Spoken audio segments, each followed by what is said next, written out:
नमस्कार सहकारी मित्रांनो, माझ्या YouTube चॅनलला आपल्या सर्वांचे पुनश्च एकदा हार्दिक स्वागत आहे. आपण जर सरकारी कर्मचारी किंवा पेन्शनधारक किंवा कुठेही शासकीय सेवेत नोकरीला असा तर ही खास बातमी मी आपल्यासाठी घेऊन आलेलो आहे. पण तत्पूर्वी आपण आमच्या चॅनलवर नवीन असल्यास चॅनलला निश्चित सबस्क्राईब करा आणि बेल आयकॉनला प्रेस करून ऑल नोटिफिकेशन्स ऑन करा, जेणेकरून आपल्याला व्हिडिओचे सर्व नोटिफिकेशन्स हे सर्वात अगोदर हे प्राप्त होतील. केंद्र सरकारच्या कर्मचाऱ्यांसाठी 8वा वेतन आयोग खूप महत्त्वाचा ठरणार आहे. यामध्ये जुनी पेन्शन योजना म्हणजेच OPS पुन्हा लागू करण्याची मागणी जोरदारपणे करण्यात आली आहे. कर्मचारी संघटनांनी सरकार आणि आयोगाला पत्र पाठवून याबाबत आपल्या अपेक्षा या स्पष्ट केल्या आहेत. यामुळे लाखो कर्मचाऱ्यांना भविष्यात चांगली पेन्शन मिळवण्याची शक्यता निर्माण झाली आहे. 1 एप्रिल 2026 रोजी पाठवलेल्या या पत्रात केवळ पेन्शनच नाही तर वेतन, भत्ते आणि इतर सुविधांबाबत अनेक सूचना देण्यात आल्या आहेत. काय आहे ही योजना, लागू झाल्यास कर्मचाऱ्यांना कसा होणार आहे फायदा, हे आता आपण थोडक्यात जाणून घेणार आहोत. कर्मचारी संघटनाच्या स्टाफ साईडने 1 एप्रिल 2026 रोजी सरकारला आणि 8व्या वेतन आयोगाला एक विस्तृत पत्रच दिले आहे. सध्या ज्या पद्धतीने सूचना मागवल्या जातात ती मर्यादित आहे असं त्यांनी स्पष्ट केलं. केवळ 500 शब्दात आपली मतं मांडणे पुरेसे नाही, म्हणून प्रक्रिया अधिक लवचिक आणि सोपी करावी अशी मागणी यावेळी करण्यात आली. यामुळे कर्मचाऱ्यांना आपल्या समस्या आणि सूचना पूर्णपणे मांडता येतील आणि आयोगाला खऱ्या अर्थाने उपयुक्त माहितीही मिळेल. सध्याच्या फॉर्ममध्ये एका विषयावर फक्त 500 शब्दांची मर्यादा आहे. कर्मचाऱ्यांनी ती वाढवून 1000 शब्द करावी अशी विनंती यावेळी करण्यात आली. याशिवाय प्रत्येक प्रश्नासाठी स्वतंत्र आणि स्पष्ट जागा हवी, जेणेकरून उत्तर देणं सोपं जाईल.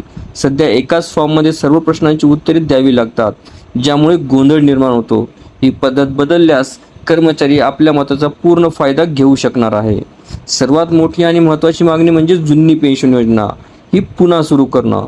सध्या राष्ट्रीय पेन्शन प्रणाली म्हणजेच NPS आणि एकीकृत पेन्शन योजना म्हणजे UPS ही लागू आहे, ज्यामध्ये कर्मचाऱ्यांना योगदानावर आधारित पेन्शन मिळणार आहे. कर्मचाऱ्यांचे म्हणणे आहे की सरकारी नोकरीमध्ये अशी अनिश्चित पद्धत नको.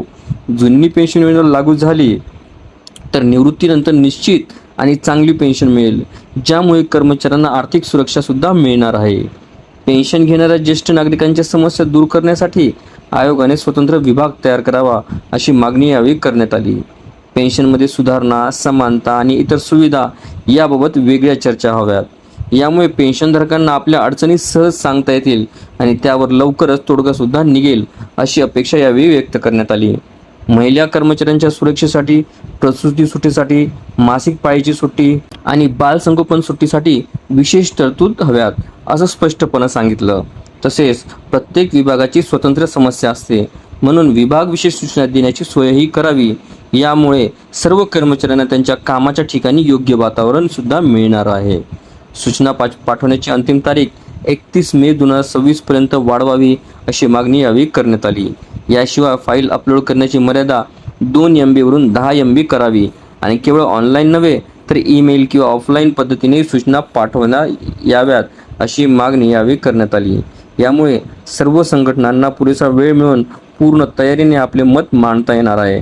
कर्मचाऱ्यांच्या या मागण्यामुळे 8व्या वेतन आयोगामध्ये जुनी पेन्शन योजना परत येईल का, याकडे आता सर्वांचं लक्ष लागून राहिलं आहे. जर ही मागणी मान्य झाली तर सरकारी कर्मचाऱ्यांना भविष्यात मोठा दिलासा नक्कीच मिळणार.